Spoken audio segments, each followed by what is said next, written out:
ऐसा क्या हुआ जो महाभारत के युद्ध में श्री कृष्ण ने किया इन दोनों मनुष्य पर अधिक क्रोध। चलिए आज हम इस वीडियो में जानेंगे कि ऐसा क्यों हुआ। महाभारत को हिंदू धर्म में महान काव्य माना जाता है। महाभारत की अनगिनत कहानियों से और इसके पात्रों से हम तो वाकिफ ही हैं। इस आधुनिक युग में भी हम इससे प्रेरणा ले सकते हैं। महाभारत युद्ध पर आधारित इस काव्य से हम बहुत कुछ सीख सकते हैं। जैसा कि हम सभी जानते हैं कि महाभारत के युद्ध में श्री कृष्ण ने पांडवों का साथ दिया था, जिसका कारण था कि पांडु पुत्र किसी भी वस्तु या राजकाज के लालच में नहीं, बल्कि उनके लिए यह धर्म युद्ध था। लेकिन क्या आप ये जानते हैं कि कौरवों द्वारा पांडवों के साथ अनगिनत अन्याय करने के बाद श्री कृष्ण कौरवों से उतने ही क्रोधित नहीं थे जितना क्रोध उन्हें गुरु द्रोणाचार्य और भीष्म पितामह पर आया था। लेकिन गुरु द्रोणाचार्य और भीष्म पितामह दोनों को कई वेदों और पुराणों का ज्ञान था। ऐसे में धर्म का ज्ञान भली भांति होते हुए भी वो मौन रहे। कुरुक्षेत्र के युद्ध के दौरान श्री कृष्ण ने क्षण भर के लिए पूरी सृष्टि को रोक दिया था। समय वहीं रुक गया था। इस दौरान जो भी जीव जिस भी स्थिति में था वो वहीं रुक गया था। केवल श्री कृष्ण और गुरु द्रोण गतिमान थे।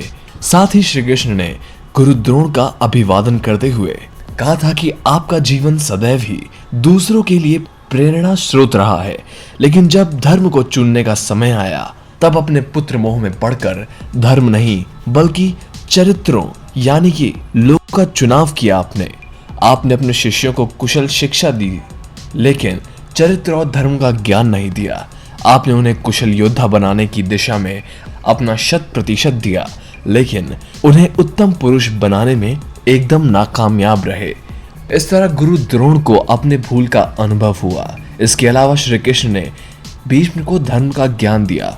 उन्होंने भीष्म से कहा कि आपको सभी आपके नाम से अधिक पितामह की उपाधि से जानेंगे, लेकिन आपने अपनी व्यक्तिगत प्रतिज्ञा के लिए राजकाज ही नहीं बल्कि धर्म का भी त्याग कर दिया।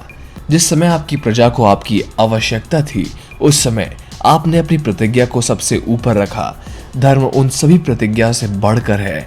अर्थात अगर धन्य और न्याय की स्थापना और रक्षा के लिए व्यक्तिगत हितों या प्रतिज्ञाओं को तोड़ दिया जाए तो उसे गलत नहीं कहा जाता। अगर अपने प्रथम दिन से ही न्याय और धर्म के लिए आपने आवाज उठाई होती तो आज कुरुक्षेत्र का युद्ध नहीं होता। किंतु धर्म अधर्म न्याय अन्याय का ज्ञान होते हुए भी आपने मौन रहना स्वीकार किया। श्री कृष्ण की बातों को सुनकर भीष्म को अपराध बोध होने लगा और वो श्री कृष्ण से अपने पापों की क्षमा मांगने लगे। इस तरह श्री कृष्ण ने दोनों को धर्म का ज्ञान कुरुक्षेत्र की धर्म भूमि पर दिया। दोस्तों, आपको ये वीडियो कैसी लगी? अगर अच्छी लगी वीडियो को लाइक करिए, अपने दोस्तों में शेयर करिए। अगर आप नए हमारे चैनल पे तो सब्सक्राइब करके वो बेल आइकन जरूर दबा लीजिए।